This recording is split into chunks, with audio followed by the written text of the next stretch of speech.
On the other side of the lake, the crowds welcomed Jesus because they had been waiting for him. Then a man named Jairus, a leader of the local synagogue, came and fell at Jesus' feet, pleading with him to come home with him. His only daughter, who was about 12 years old, was dying. As Jesus went with him, he was surrounded by the crowds. A woman in the crowd had suffered for 12 years with constant bleeding, and she could find no cure. Coming up behind Jesus, she touched the fringe of his robe. Immediately the bleeding stopped. "Who touched me?" Jesus asked.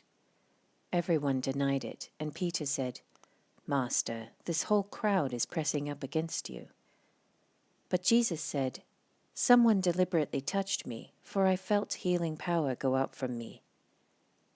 When the woman realized that she could not stay hidden, she began to tremble and fell to her knees in front of him.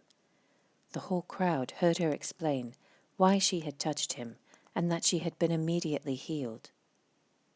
"Daughter," he said to her, "your faith has made you well. Go in peace."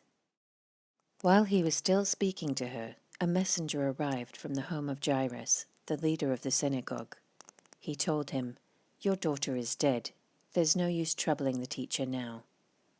But when Jesus heard what had happened, he said to Jairus, "Don't be afraid. Just have faith, and she will be healed." When they arrived at the house, Jesus wouldn't let anyone go in with him except Peter, John, James, and the little girl's father and mother.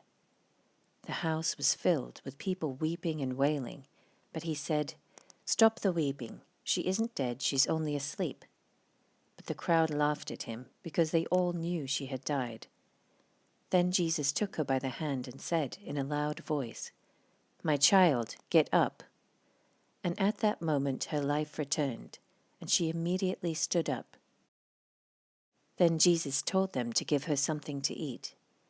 Her parents were overwhelmed, but Jesus insisted that they not tell anyone what had happened. One day, Jesus called together his 12 disciples and gave them power and authority to cast out all demons and to heal all diseases. Then he sent them out to tell everyone about the kingdom of God and to heal the sick. "Take nothing for your journey," he instructed them. "Don't take a walking stick, a traveler's bag, food, money, or even a change of clothes. Wherever you go, stay in the same house until you leave town. And if a town refuses to welcome you, shake its dust from your feet as you leave to show that you have abandoned those people to their fate." So they began their circuit of the villages, preaching the good news and healing the sick.